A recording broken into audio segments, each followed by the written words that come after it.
What's going on? It's Sam. I know we're going to week number 3 and week number 4 is coming up, and I got some tips for you to keep losing weight and keep the scale going the right direction. Now, we already know that weight loss is not linear. We already know that some weeks you're going to lose more than others, some weeks you might gain. That's just going to be part of the game.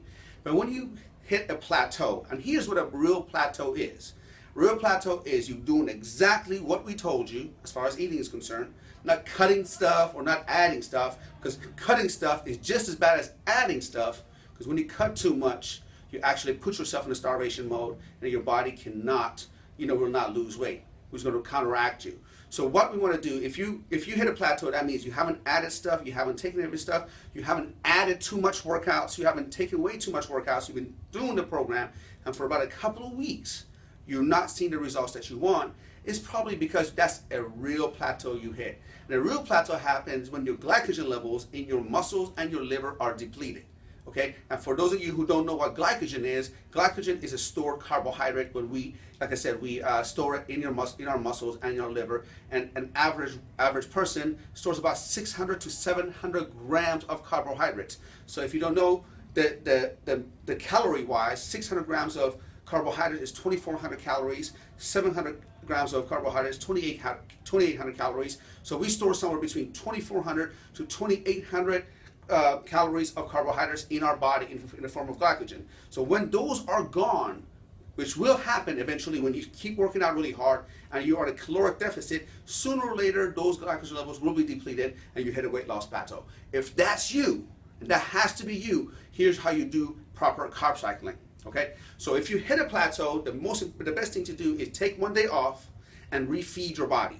What I mean by refeeding your body, keep eating the protein and now have carbs with every single meal for 6 meals or 7 meals as long as you're awake. So if you're eating 6 times a day, I want you to have carbs 6 times a day. How much? Okay, let's talk about how much. For women, about 25 grams of carbs per meal for 6 meals, which is about 150 grams of carbs.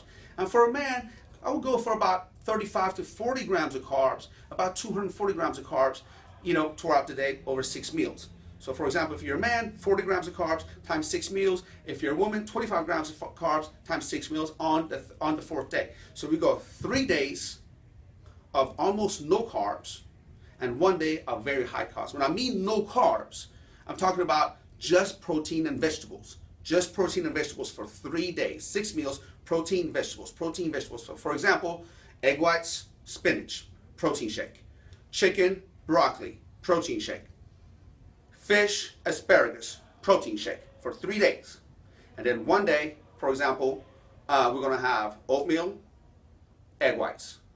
Oatmeal, protein shake. Rice, chicken. Protein shake, oatmeal.